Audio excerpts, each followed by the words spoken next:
All right, welcome back, everybody. Appreciate you hanging out with us. We are Sports Take, JAKIB Sports YouTube Network. He's Derek Gunn. I am Rob Ellis. Without further ado, we're going to get to Jeff McLane. Appreciate Jeff squeezing us in here before OTAs begin at 12:55. You can follow Jeff on Twitter at Jeff_McLane. Jeff, by the way, really enjoying, man. I think the latest was Sean Desai, but really enjoying your uncovering the birds, where you get an opportunity to kind of sit down. Yeah, that is awesome, dude. Really, really well done, man. Congratulations on that. Thanks. I really appreciate it. It's we just finished what we're calling season 1, 10 episodes of narrative series podcast on the Eagles, and some of it, most of it, I guess, is stuff that's happened previously, and with certain players that went through the organization from around, from when I started covering in 2009 up until now. But the last two have been on more current topics. Jalen Hurts being the face of the franchise now was episode 9, and episode 10 and season finale was Sean Desai. And we've had really good response, and obviously a lot of people have listened. So we're hoping to continue it. And we're kind of in the works and planning stages of that right now. Jeff, awesome. I got to ask you this real quick, because, I've known you for a long time, and I love your work. I've told you that many, many times. But in all the years that you've been in the media and a journalist, as a writer, a print journalist, doing this format with the podcast, have you found out anything about yourself that you didn't know as an interviewer that you may like or dislike about the style in which you interview? Well, it's definitely certainly a different medium for me. We've done podcasts before, but the typical ones where you just kind of sit and talk with other beat reporters or about the current state of the team. This was certainly a different muscle for me to have to flex. And, that was, the interviewing thing was essentially the same. I mean, I had some very long interviews with a number of the subjects. Some even went as long or more than 2 hours. So that's a long haul. And typically my interviews don't really stretch that long. It depends upon the subject and the person over the years in terms of what I've been writing for the paper and newspaper. But the biggest challenge for me, I guess, was just kind of getting the the voice down for how you talk on podcasts. It's almost conversational. Even if something is written in front of me, I certainly don't want to say it in a way in which it sounds like I'm reading from a script. You want to just kind of draw the listener in, make them feel like we're having a conversation, and that takes a little time to learn. And I'm still kind of going through that in terms of voice flexion. You guys probably know better than me, having been in that, worked in that field longer than I have, of how long it takes to kind of get that conversational tone down. But the podcasts are different than radio and different than this, obviously. And no, it's been fun to dig into these topics. They're really honestly about 30 to 35 minutes, and I like that length because it's like usually a commute into work, or maybe an exercise, a workout for somebody, or walking the dog, and I think in a lot of the cases we've brought some new information out there, new perspectives, and additional context to maybe some of these stories that you thought you knew, but maybe don't know as well as you thought you did.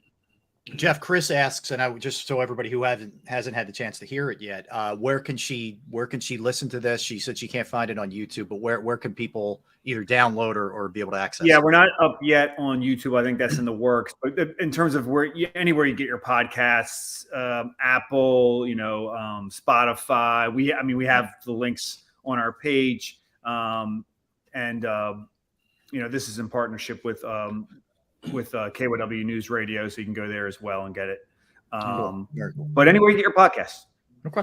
I want to ask you about Sean Desai. Give us something you learned about him that maybe we know sort of philosophies and schemes. We know he got his, I think, doctorate or master's at Temple. What did you learn about him that sort of stood out to you? Yeah, there was a lot I learned in terms of his background and how he came up. We centered the episode a lot around the Indian American experience, or being a first generation Indian American, the immigrant experience. His parents were born in India, emigrated to the United States, and then he was born here in '83 along with his brother. And he lived in a house with a lot of relatives. There's 11 of them under one roof until he was in second grade. Obviously that is kind of I wouldn't say it's not atypical for families that have immigrated, especially Indian families. They're very close knit, and they the first comes over, they bring more from the family, and so he grew up around his cousins, and that fostered a competitiveness in him, and he took to every sport.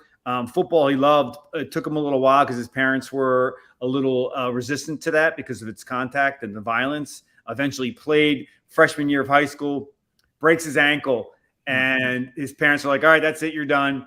And he can't play his sophomore year, but his love for it is so intense that they allow him to play as a junior, senior year. And that's kind of where his, he wasn't an exceptional player, but good enough to play. But that's also where his love of strategy and instruction kind of was first fostered. And even though he kind of pursued this educational path, he went to BU, and then he went to Columbia to in the teacher's college. And initially his parents wanted him to go to med school. And then he went into Temple, got his doctorate. And you learned about how, obviously there's a glass ceiling for a lot of people who want to get into coaching. But certainly for people of certain cultures and Indians just don't typically play football or excel at in America.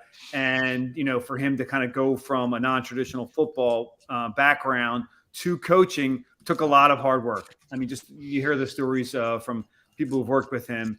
And that to me really stood out about Sean, is that this guy is very diligent. Are you surprised that the Eagles kept him away from the media as long as they did? Because people kept saying, why haven't we heard from Sean Desai yet? Were you surprised by that, considering the past experiences with this organization? Well, I mean, in 2000 just 2 years ago when Nick Sirianni was hired, we didn't get any of the coordinators until like late May. Wow. Now, I think some of it had to do with the fact that the way Nick came in, and they didn't they want to kind of ease them in. And I get that to some extent. In a lot of cases, these guys are seasoned. Sean has been a coordinator before, so he's been out in front of cameras and microphones before. So I think a lot of it had to do with they were just busy. Yeah. But he had his news conference a few weeks ago. Yeah. And, the fact that they gave me – we spoke for like 40 minutes. The fact that they gave me Sean for 40 minutes was great. Typically, that wouldn't be something that happens. And so, yeah, not completely surprised. But, yeah, obviously, as a reporter, you want to get him as quickly as possible. Mm-hmm. That is very Eagles-ish. I would say that, to say the least. So, Jeff, what do we expect here? OTAs, we know the Eagles have erred on the lighter side, which, it's worked for them, frankly, from a health perspective. I know some of that is good fortune, but still. What do you expect to gather out of this today? Is there much that you can take away from these couple of days here? I wouldn't say much. There's a few things. I mean, number one being the rookies, the first time you get to see them playing in the NFL or practicing in the NFL. And aside from everything else about them in terms of all the parameters and weight size and 40 time, et cetera, and what you've seen on film in college, it's the first time to see, okay, can these guys move at a pro level speed? Of course, they're not playing at a pro level speed or game speed yet. But sometimes you can kind of glean a few things, especially for like the skill position guys. I wish the Eagles really didn't get many of in the draft. But the rookies, number one, the new guys, how they fit in. I mean, I'm most interested in looking at see how DeAndre Swift and Brad Penny, these are guys that are perennial, that are often injured. But when they're on the field and healthy, they're very productive. So it'll be interesting to see how they go about the process of replacing Miles Sanders. And then, of course, I mean, there really aren't many competitions. Only one starting spot, maybe two starting spots, I guess, are up for grabs, which would be right guard, Cam Jurgens. And there's a chance that Tyler Steen, the rookie, has a chance to compete for that spot. And I guess safety, it's fair to say that maybe one or both those spots are out there for the taking. Mm-hmm. I was going to ask you, Jeff, I'm glad you brought up the right guard spot. Everybody seems to think it's automatic. They're going to pencil in that right guard spot. How do you see it playing itself out? I mean, this kid Steen is a big kid, played at Alabama, Road Grader University, 6'6". I mean, how do you see it playing itself out? Well, both guys are going to have to do some transitional work here because Cam Jurgens has never really played guard. And even though I think he practiced some of it last year, they started to kind of prepare him for this eventuality That's going to be an adjustment for him. And the same thing applies to Steen, who played tackle only at Vanderbilt and then Alabama. He's going to have to move into guard, which is different and typically maybe easier in some respects moving inside. But that's an adjustment for both. And Tyler, I mean, it's coming to the NFL, to making a huge leap. Whereas Cam's kind of done that now. And I know Cam didn't play much last year as a rookie. Before Jason Kelsey returned, remember, you guys, he didn't play for 3 weeks. This guy got in the preseason, and he looked like he was ready to step in and perform at this level. So my expectation is that Cam is going to hold on to that job, but we'll see how this plays out. Look, he's ideally suited to the center position, but he has a skill set and certainly can play guard based upon what we've heard from Jeff Stoutland, Howie Roseman, and Nick Sirianni. Jeff, any thoughts on DeAndre Hopkins? I mean, is this typically what happens in late May, June, or is there real, possibility they might take a shot there? Yeah, from what I understand, not likely at all. Obviously, if he's out there and all of a sudden he's willing to take whatever, and for 1 year, because I doubt that. I assume he's going to be able to get maybe more than 1 year. Maybe he just wants to kind of get the much as he can for 1 year and then sign something again. But he's getting up there in age. The Eagles have two good receivers. And to me, you've paid AJ, but you got to pay Devontae. And Howie spoke about this a lot of times. You just want to be careful about taking care of your own, taking care of others versus taking care of your own. I think to have DeAndre come in, maybe if it's for a certain price, it's possible. But then you got the number of targets that have to go around. You have a lot of hands to feed. And, DeAndre Hopkins takes a little extra work. And it took a lot of extra work for both those organizations that he played for. So I don't know if he's an automatic culture fit. I think you could bring him in and everyone would kind of gather around and he'd follow suit, maybe, perhaps. I don't know. To me, I just think there are too many reasons to not do it. That being said, never say never. But I would say it's very unlikely. Yeah, I don't see him investing that kind of money into 3 wide receivers. I know you're pressed for time, but I got to ask you this. You have a limited amount of time with these guys, 6 practice sessions, and no mandatory OTAs for the month of June.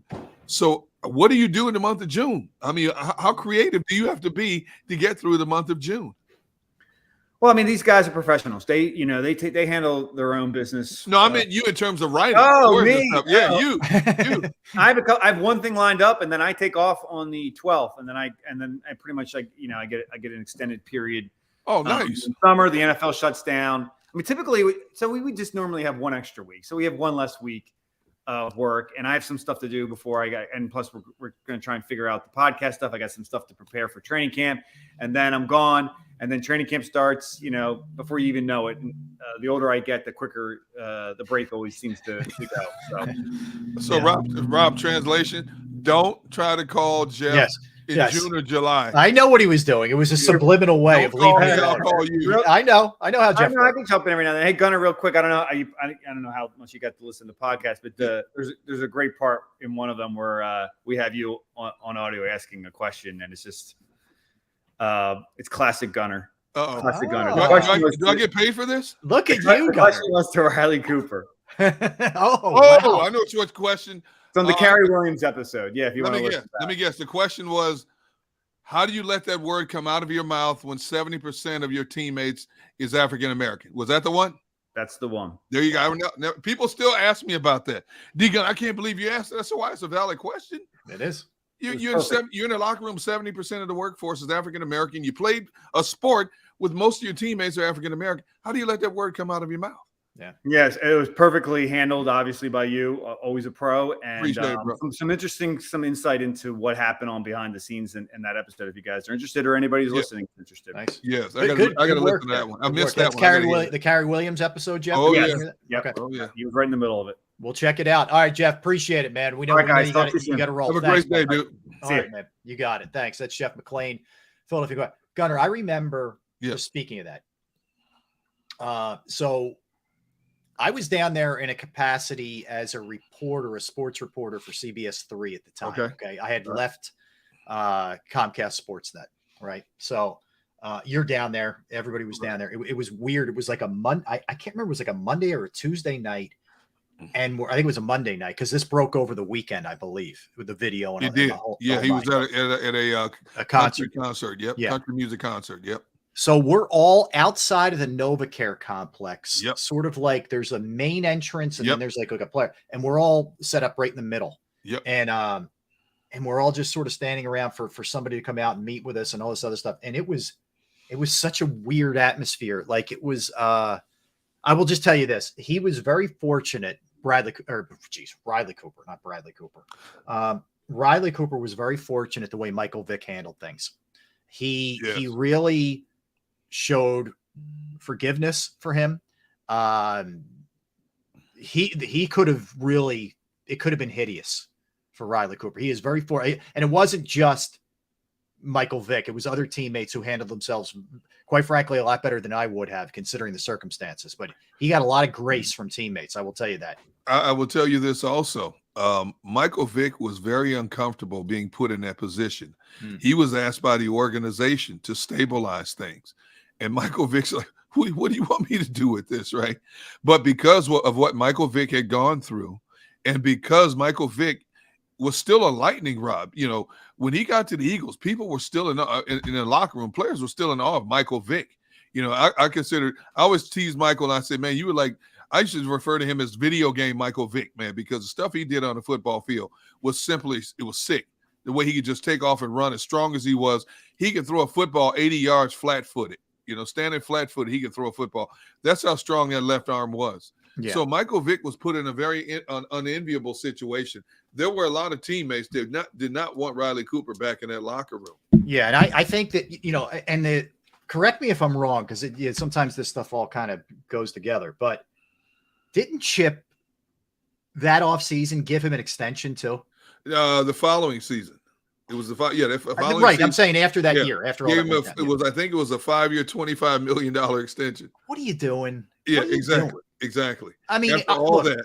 I understand the reality of sports are we're going to look past a lot of stuff, and I'm not in any way, shape, or form diminishing, you know, what he said or racism, but we'll overlook boorish behavior and give out big contracts to people because they're so talented, right?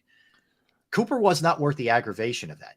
That pissed off a lot of players that they did that. And that was another Chip being tone deaf kind of moment. Yes. It's bad enough he got rid of LaShawn McCoy and Deshaun Jackson, and then he gives Riley Cooper a contract extension. Yeah.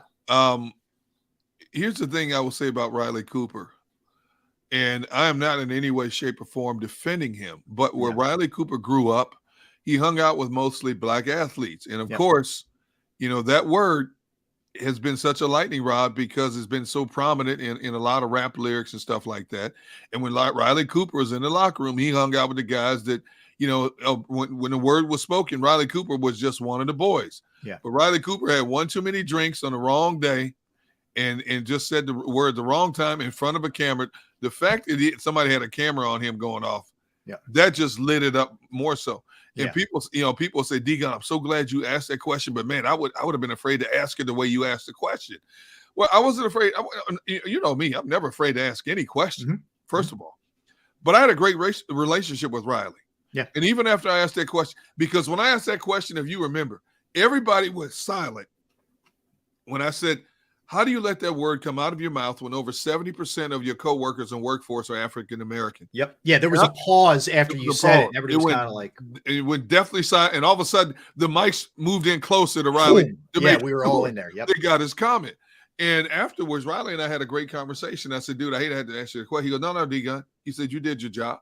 He said, this is on me, not you. Yeah. And I said, and I've always said, first of all, kudos to the Eagles because they could have shielded him from the media. For days. They brought him out as soon as they could, right after that incident happened, and made him available to the media. And I said, why did you guys do that? And I won't say any names, but several, you know, ranking officials in the organization said he needed to face the music on this topic. He needed to face the music. Agreed. And so I give them a lot of props for doing this because a lot of organizations might have waited a week before they made Riley available, sat down, gone over, okay, if somebody asks you this, make sure you say this, or don't say this, whatever you do to continue to add fuel to the fire. They let him out. And, you know, Riley was humbled. And he knew he was going to have to navigate a lot of turbulent waters in that locker room. Dudes that were his boys looked at him a lot differently. Some dudes didn't care. It's like, hey, it's Riley Cooper. Yep. But other guys, you saw what happened with the Kerry Williams a few days after that. Oh, yeah. And Michael had to step in on that. So Michael Vick did not want to be put in that position of having to be the liaison between the African-American players and Riley Cooper. Mm-hmm. But because of his stature, he knew that it was going to be thrust upon him, and he handled the role well. Yeah. Riley Cooper knew he was going to have to spend the entire season looking over his shoulder and people looking at him sideways, because some never forgave him for what he said, even though they played with him. Some never forgave him. And then on top of that, he gets the contract extension while other players are getting cut. And that made a lot of players look at Chip Kelly like, yo, man, what are you doing here? Mm-hmm. Now, Riley Cooper never fulfilled the full 5 years of that contract, but still, no, $25 million contract. And he was okay. I mean, he was okay. Yeah. It's fine. He was a fine possession receiver, but he wasn't special by any chance. But I just remember that night, man. And it was crazy. We were all just waiting. And then boom, it all went down, but it was pretty wild. I'll ask you what I asked Jeff McLane, Derek. Yeah.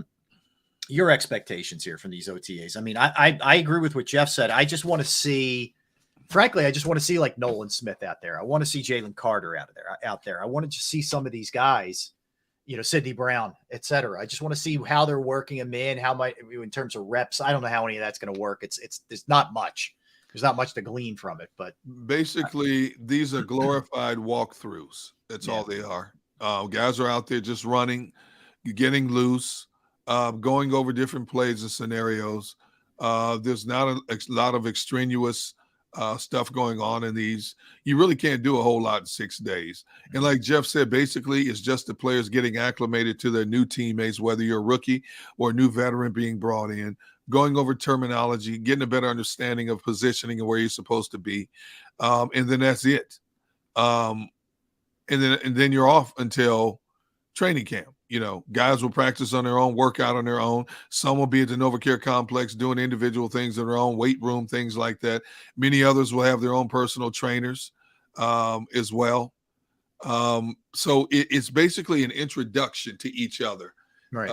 And installing the simple things before you get into the heavy bulk of what you're going to do in training camp. Yeah, look, it is what it is. We're looking for any little morsel, because we're just dying for football to start, again. So that's really what it amounts to, is just us sitting here saying, all right, come on, give me something, because we don't get to see it anymore. That's the thing. Right. All right. So Niners fan here. I was Philly just looking handled at that situation perfectly. Yep. They let the locker room speak and didn't hide him. It absolved them of the moral conundrum, and they didn't hold his water. Well said. Well said. Yes, that's Coach. exactly what happened. Yep. Because this was a situation that just didn't just subside within a matter of days. This took weeks to calm both sides down. Those who were pro Riley Cooper and those who were negative Riley Cooper. But the bottom line is they went out and did their business, on the field. It didn't affect in practices. Everybody knew their jobs and their roles, but it caused an unwarranted tension in that locker room. Just like with T.O. When T.O. went off, there was a lot of tension in that locker room. And a lot of people talking to me under the cover, so to speak, things I couldn't repeat or use.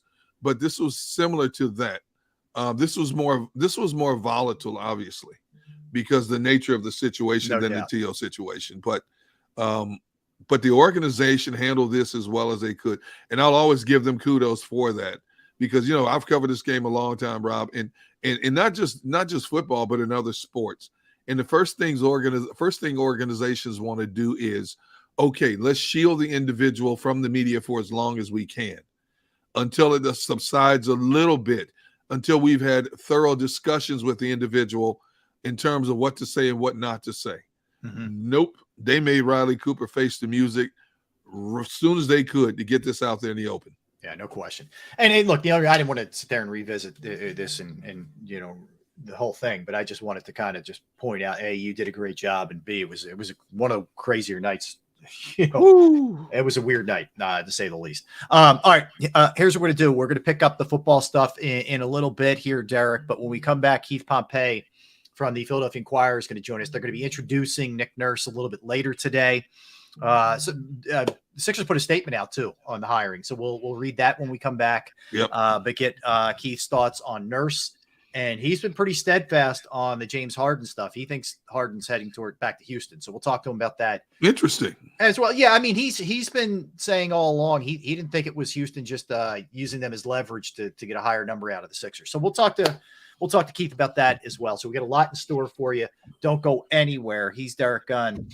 I'm Rob Ellis. We're Sports Take, JAKIB Sports YouTube Network. I want to tell you right now about Jim Murray and Principal Financial Group, because finding that right person can be a challenge, can be very difficult. And I found the right person, and I'd like you to find that right person as well, that person who can invest your hard-earned money and take care of you in the future, because we know how critical that is, whether it's retirement planning, 401k review, insurance review. If you have a small business and you're looking for help with your employee benefits, trying to get them off the ground, that's another resource that Jim can help you with.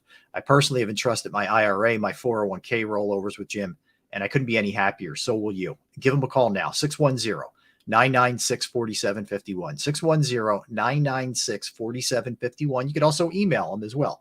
Murray, MURRAY.Jim@principal.com. That's Murray.Jim@principal.com.